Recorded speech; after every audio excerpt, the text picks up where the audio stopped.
Oil bond में अभी तक हमने 40,000 करोड़ रुपया जो है इंटरेस्ट केवल दिया है। 40,000 करोड़ रुपया केवल इंटरेस्ट दिया है और सब अंबानी अडानी को ही दिया है। क्या करें? एक हमारे यहां कहावत है कि बुरा जो देखन मैं चला, बुरा न मिलिया कोई, जो दिल खोजा अपना मुझसे बुरा न कोई। कांग्रेस के मित्र और अपोजिशन के जितने लोग हैं और जितने लोग बोलने वाले हैं सर, मैं उसको एंटीसिपेट कर रहा हूं कि वो पेट्रोल के प्राइस के बारे में निश्चित तौर पर बोलेंगे, महंगाई के बारे में बोलेंगे, पेट्रोल के प्राइस के बारे में बोलेंगे और फिर कहेंगे भारतीय जनता पार्टी के लोगों को या हमारी सरकार को कि आप 7 साल से हैं, आप क्या कर रहे हैं? आप 7 साल से हैं, क्या करेंगे?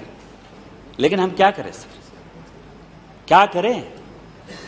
आपने जो चीज छोड़ा है उसके बारे में हमको तो बोलना ही पड़ेगा ना। आप कर्जा छोड़कर गए हो, कर्जा बढ़ा के यदि दर्जा बढ़ाते हो तो हम क्या करें? हम पेपर लेकर आए सर। आज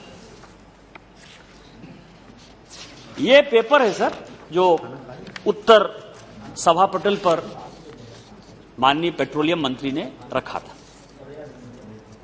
2004 में अटल जी की सरकार गई। 2004 से इन लोगों ने 2004 से लेकर 2014 तक एक बड़ी अच्छी सरकार चलाई सर, और केवल इकोनॉमिस्ट थे उसमें सर। लोग कहते हैं ना कि पढ़े लिखे सरकार चलाते हैं, इकोनॉमिस्ट सरकार चलाते हैं। हमारे तरफ होता है कि हमारे यहां टैलेंट पूल कम है, टैलेंट क्रंच है।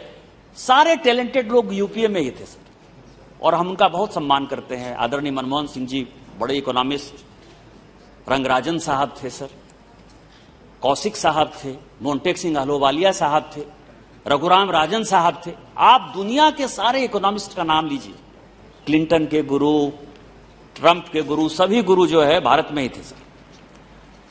और उन्होंने जब ये पेट्रोलियम का प्राइस बढ़ना स्टार्ट हुआ सर, तो उन्होंने एक बड़ा अच्छा तरीका निकाला कि अभी इसको टालो, अभी इसको टालो, अभी इसको टालो, क्योंकि उनको पता था कि एक दिन कांग्रेस समाप्त हो जाएगी, फिर हमको आना नहीं है। तो जो आने वाले लोग हैं उनको हम ऐसी परिस्थिति में धकेल कर जाएं जहां से कि उनकी वापसी का कोई रास्ता जो है नहीं दिखाई दे, क्योंकि वो अनपॉपुलर हो जाएंगे। उनको क्या पता था कि एक ऐसा मजबूत प्रधानमंत्री हो जाएगा जिसके ऊपर की पूरी देश की जनता को, 130 करोड़ जनता को विश्वास है, जिसकी बात पर विश्वास करके भारतीय जनता पार्टी फिर से चुनाव जीती। और उन्होंने सर लगभग 1,44,000 करोड़ का 1,44,000 करोड़ का ऑयल बॉन्ड जारी किया सर, और जिसका इंटरेस्ट रेट था 6.35 से लेके 8.4% तक सर। आज यदि गरीब लोग बैंक में पैसा जमा करने जाएं तो उनको 4%, 5% से ज्यादा इंटरेस्ट नहीं मिलता है।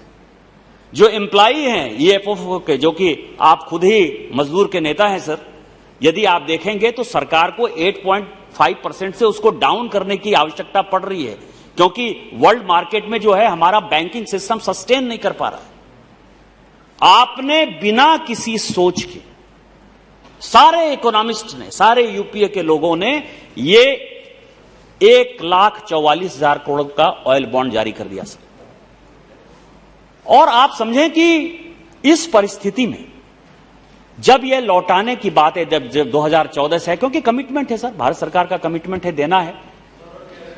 3 सॉवरेन गारंटी है, 3,22,000 करोड़, 1,44,000 करोड़ रुपया हमने लिया और 3,22,000 करोड़ रुपया हमको लौटाना है सर। लगातार चर्चा होगी, अडानी की सरकार है, अंबानी की सरकार है, होते रहता है सर।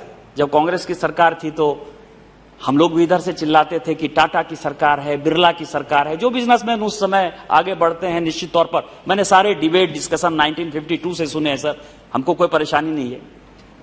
लेकिन ये जो ऑयल बॉन्ड है सर, ये ऑयल बॉन्ड जो आप 1,44,000 करोड़ का 3,22,000 करोड़ रुपया दीजिएगा, ये किसको दीजिएगा? कभी आपने देखा है? सारे बड़े बिजनेसमैन जो हैं, जिनकी भी नेटवर्थ 5,000 करोड़ से ज्यादा है सर, उन सबों ने इसमें ऑयल बॉन्ड में इन्वेस्ट कर रखा है। अडानी और अंबानी की सरकार कांग्रेस है सर कि भारतीय जनता पार्टी? मेरा एक सीधा सीधा सवाल है सर। हम इसके लिए प्रयास कर रहे हैं। यूक्रेन क्राइसिस के बाद आज लगभग वर्ल्ड मार्केट में 130 से 139 डॉलर पर बैरल जो है क्रूड के ऑयल हो गए, दाम हो गए सर। क्या करें? हम भी आप ही की तरह नाटक करें? हम भी आने वाले जो जनरेशन है उनको जो है रोड पर भीख मांगने के लिए पैदा कर दें? हमारे प्रधानमंत्री ये नहीं चाहते। हमारे प्रधानमंत्री जी देश को ये बताना चाहते हैं कि ये सिचुएशन है और इस सिचुएशन में महंगाई बढ़ेगी, पेट्रोल के प्राइस बढ़ेंगे, एलपीजी के प्राइस बढ़ेंगे। वोट की राजनीति अलग है, देश की राजनीति अलग है। आज जो बातें कह रहे थे, 15 साल तक गौरव गोगोई साहब के पिताजी वहां मुख्यमंत्री रहे असम में, क्यों ऐसा हालत है? आप फ्री का जो है यदि किसी को बांटना शुरू करोगे, फ्री की बिजली दे देते हैं, फ्री का आपको मकान दे देते हैं, फ्री आपको इन्वेस्टमेंट दे देते हैं, पैसा प्रत्येक महीने दे देते हैं, क्या ये फ्री बी की सरकार आप चलाने की बात कर रहे हैं? और इसमें से इसके बाद आपको लगेगा कि केंद्र उसकी मदद करे? ये हालत थे सर। आपको हमारे देश की ताकत, हमारे प्रधानमंत्री जी की ताकत पर प्रधानमंत्री जी क्या कर रहे हैं?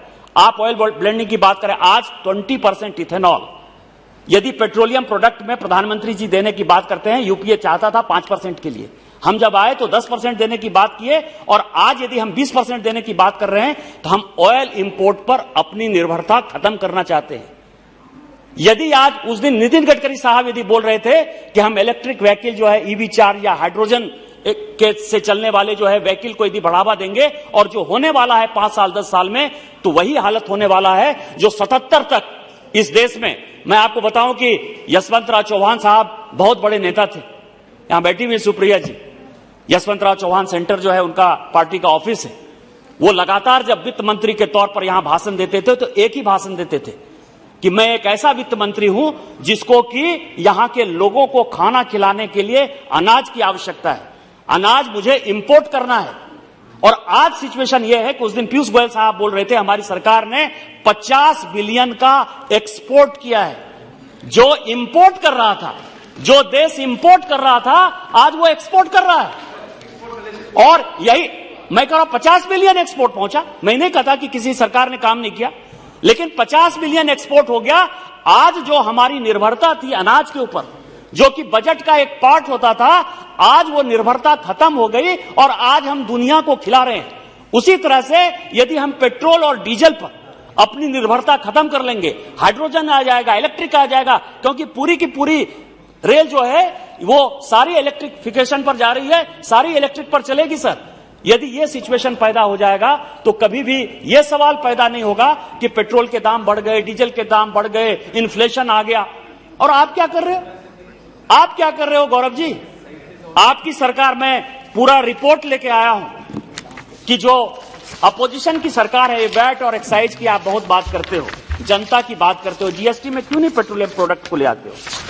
हम तो कहते हैं, भारत सरकार तो लगातार कह रही है कि आप ले आओ जिससे कि पैरिटी हो।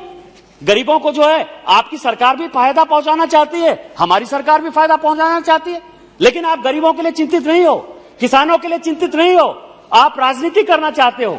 मैं केरल में वैट 30% है, आपके राज्य में सभापति महोदय। कर्नाटक में 30% था, जिसको कि घटा के हमारी सरकार ने 18% किया है। आंध्र प्रदेश अपोजिशन का है सर 36%। महाराष्ट्र जहां पैदा होता है सर, तेल पैदा होता है, बड़ा अच्छा फंक्शन करती है हमेशा, 40%, 39.12%, 40%। सबसे ज्यादा यदि पेट्रोल और डीजल का कहीं दाम है तो महाराष्ट्र में है। राजस्थान आपकी सरकार है 31%, और दिल्ली जहां हम हैं 27%। और फिर आप कहोगे कि इन्फ्लेशन बढ़ रहा है। तो मेरा यह कहना है सर कि आज पूरे देश के सामने ये जो नोशन है कि हम पेट्रोल डीजल का दाम बढ़ा रहे हैं, ये खत्म हो जाना चाहिए सर। दूसरा सर, अब मैं आगे बढ़ता हूं सर। ऑयल बॉन्ड में अभी तक हमने 40,000 करोड़ रुपया जो है इंटरेस्ट केवल दिया है। 40,000 करोड़ रुपया केवल इंटरेस्ट दिया है, और सब अंबानी अडानी को ही दिया है। क्या करें? देंगे आप, एक दिन निकालिएगा आरटीआई से, कहिएगा हमने अंबानी को दे दिया, अडानी को। आप थोड़े कहेंगे कि आपने इस देश को बर्बाद किया था, उसका खामियाजा हमको भुगतना पड़ रहा है।